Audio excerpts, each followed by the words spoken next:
Le monde de demain sera-t-il aussi rose qu'on voudrait le croire? Et si au contraire les femmes étaient asservies au point de devenir des servantes écarlates? La Servante écarlate de Margaret Atwood, c'est un roman coup de poing avant d'être une série acclamée dans le monde entier. Margaret Atwood imagine qu'en quelques semaines seulement, une théocratie a remplacé la démocratie aux États-Unis. Et de façon très simple, très naturelle. Il a suffi d'une crise économique et d'une crise écologique, toutes deux sans précédent. Des fondamentalistes religieux s'emparent du pouvoir et créent la République de Gilead. Première mesure de ce nouveau pouvoir, asservir le corps des femmes. On commence par couper leurs comptes bancaires, les priver de leur emploi, les assigner à des fonctions comme épouse de dignitaires, professionnelle du ménage ou de la cuisine, formatrice, mais aussi reproductrice ou prostituée. Pour compenser la chute de la fertilité causée par la pollution, les femmes jugées fertiles sont réduites à l'esclavage sexuel. On les appelle les servantes écarlates en raison de la couleur de leur robe. Parmi elles, Delfred, l'héroïne du roman. Comment pourra-t-elle sortir de ce cauchemar?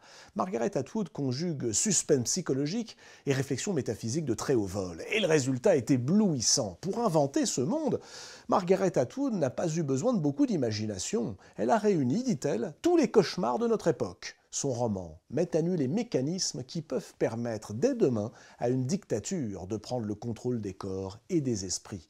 À commencer par la satiété. Nous qui sommes tous gavés de bien-être et de confort, engourdis par l'habitude et la facilité que nous proposent nos écrans et nos modes de vie, serons-nous encore capables de faire face à des fanatiques déterminés? La Servante écarlate de Margaret Atwood, c'est à lire en poche dans la collection Pavillon chez Robert Laffont. Tous les scientifiques nous promettent très prochainement un monde où, grâce à l'intelligence artificielle, nous vivrons en compagnie des robots. Bon, mais que se passerait-il si un jour les robots avaient une conscience? Les robots, c'est un thème qui traverse toute l'histoire de la littérature et du cinéma. De Frankenstein, inventé par la romancière Mary Shelley, à Blade Runner, tiré du court roman de ce génie qu'était Philip K. Dick. Les romanciers sont là pour poser les questions qui dérangent, et Ian McEwan l'a très bien compris. Une machine comme moi est le récit d'un ménage à trois où le troisième est un androïde, un robot à tout faire. Et quand je dis tout, c'est vraiment tout, y compris l'amour. Pour Miranda, ce robot de compagnie n'est rien d'autre qu'un jouet. Elle dit n'avoir aucun sentiment pour lui. Mais il se trouve que le robot, lui, tombe amoureux fou de Miranda. Or, ce robot est doté, dès sa construction, d'un code moral. Il n'est pas programmé pour comprendre le mensonge. Évidemment, chez les humains, une vie sans aucun mensonge, c'est plutôt rare. Et c'est là que tout se complique. Les robots, découvre-t-on, pourront tout faire, même tomber amoureux. Mais il y a une chose qui leur résiste, comprendre les décisions prises par les humains, puisque nos principes, rappelle Ian McEwan, sont pervertis par nos mensonges, plus ou moins gros, nos illusions, nos préjugés, nos émotions et tous les autres défauts que vous pouvez répertorier sans être assisté par un robot. En parlant de l'intelligence artificielle, Ian McEwan sonde les arcanes de la conscience humaine. C'est brillant, c'est grinçant, et c'est peut-être bien prophétique. Une machine comme moi de Ian McEwan, c'est un roman publié chez Gallimard.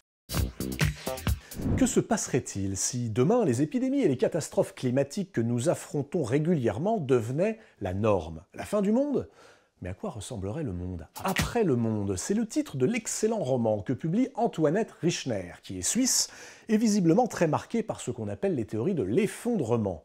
Tout commence lorsqu'une série de cyclones ravage les côtes américaines. Ensuite, c'est l'effet cascade. Faillite des entreprises, finances qui s'écroulent, nouveaux cyclones, épidémie de choléra, et en quelques mois, le monde tel que nous le connaissons aujourd'hui est englouti. Le problème, écrit Antoinette Richner, est que nous ne croyons pas ce que nous savons, et que nous pensons que le confort et le progrès sont appelés à se perpétuer sans fin. Alors imaginez, sous forme de fiction, ce qui arriverait si tout ce que nous savons se produisait permet de prendre conscience des enjeux. Dans le monde d'après, ne nous faisons pas trop d'illusions, règne une ambiance à la Mad Max. Guerre de tous contre tous, bande rivale, mais surtout haine de l'autre, à qui on attribue la responsabilité de la tragédie. Et l'autre, c'est bien sûr l'étranger. Pas besoin d'aller bien loin, l'étranger n'est plus seulement le réfugié, c'est le voisin. Deux femmes se dressent au milieu de ce chaos. Elles cherchent à inventer de nouvelles formes de solidarité. Et ça commence par le langage, désormais accordé au féminin. Ces deux femmes parviendront-elles à laisser aux futures générations une terre habitable, une société guérie de son narcissisme et de son ignorance? C'est tout l'enjeu de ce roman subtil et sensible dont on espère tout de même qu'il n'est pas trop visionnaire. Après le monde d'Antoinette Richner est publié aux éditions Buchet-Chastel. Vous êtes-vous déjà demandé ce que devenaient dans un orphelinat les enfants qui n'étaient pas adoptés, ceux que personne ne vient chercher, ceux que personne ne choisit? Cette question, John Irving la pose dans un roman extraordinaire, peut-être le plus beau sur le sujet de l'adoption, L'œuvre de Dieu, la part du diable. L'œuvre de Dieu, pour un médecin, c'est donner naissance à des enfants même non désirés. La part du diable, c'est pratiquer l'avortement clandestin. Mais si vous étiez médecin, comment réagiriez-vous si une jeune femme vous suppliait de ne pas la laisser mettre au monde un enfant qu'elle ne pourra pas garder et sera donc condamnée à l'abandon et à la solitude? John Irving n'a pas connu son père biologique et a été élevé par sa mère et sa grand-mère. Il s'inspire ici de la véritable histoire des orphelinats de Nouvelle-Angleterre dans les années 30. À cette époque, très rares sont les médecins qui osent pratiquer l'avortement. Le docteur Larch est une exception. Obsédé par l'idée d'être utile, il sauve des femmes, il sauve des enfants, et il sait parfaitement qu'il risque à tout moment d'être viré. Il sait surtout que si un orphelin n'est pas adopté quand il est très jeune, eh bien il est condamné à ne jamais l'être. Les parents ne veulent pas d'un ado turbulent, ils veulent d'un charmant petit bébé innocent. Et le sort réservé aux enfants non choisis est effrayant. Ils partent travailler chez des fermiers qui ne veulent pas de gamins, mais des travailleurs à bas coût. Les enfants sont alors exploités et affreusement maltraités.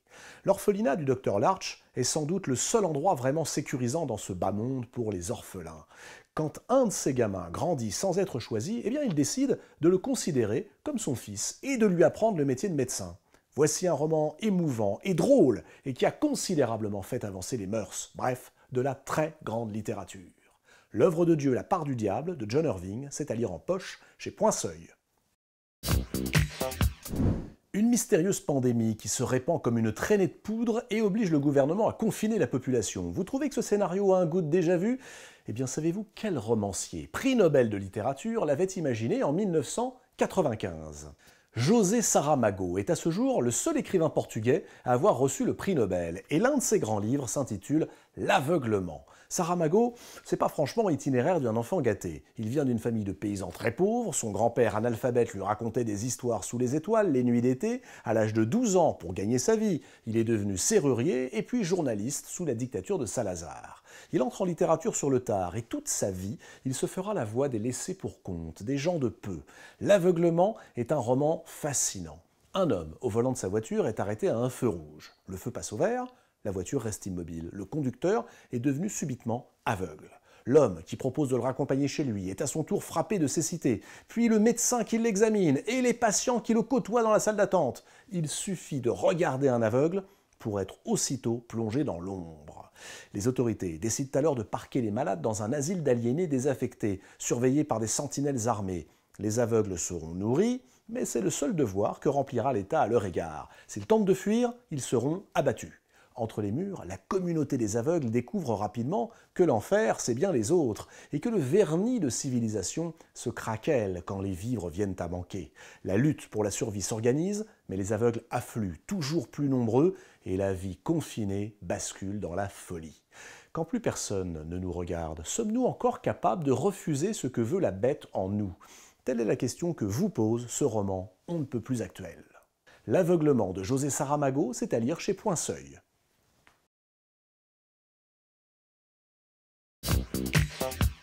Dites, vous n'avez pas le sentiment d'être surveillé quand vous vous connectez à Internet ou à un réseau social et que vos données personnelles sont enregistrées, par exemple?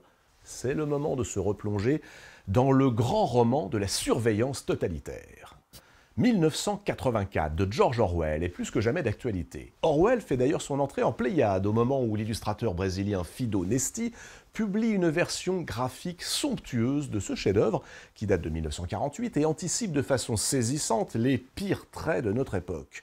Orwell met en garde contre la société de surveillance. Il montre qu'il n'y a de totalitarisme que parce qu'il existe une sourde demande de servitude volontaire, la liberté ayant un coût que tout le monde n'est pas prêt à payer. C'est ce que comprend le personnage principal, Winston Smith, dès les premières pages. Winston, c'est un fonctionnaire du ministère de la Vérité, qui fait consciencieusement son travail. Winston n'a aucun souvenir d'enfance, et dès qu'il entre dans le champ du télécran qui le surveille en permanence, eh bien il doit feindre une expression d'optimisme. Un jour, il décide de braver le regard du grand frère, Big Brother, en commençant son journal intime. Et là, en écrivant, c'est comme s'il découvrait celui qu'il aurait pu être, celui qu'il pourrait devenir. Il tombe amoureux, brave l'interdiction qui pèse sur toute manifestation d'affection, et il se soulève contre le parti. Mais il ne se doute pas que le mouvement d'opposition auquel il songe n'est en réalité qu'une fiction destinée à piéger les vrais résistants. Orwell montre dans ce roman terrible et génial à quel point préserver son intimité, tout comme penser en dehors des clous, constitue un trouble à l'ordre public. Nous sommes prévenus, à nous, de faire en sorte que 1984 reste une fiction. 1984 de George Orwell, c'est à lire en poche chez Folio ou encore dans la Pléiade ou bien illustré chez Grasset.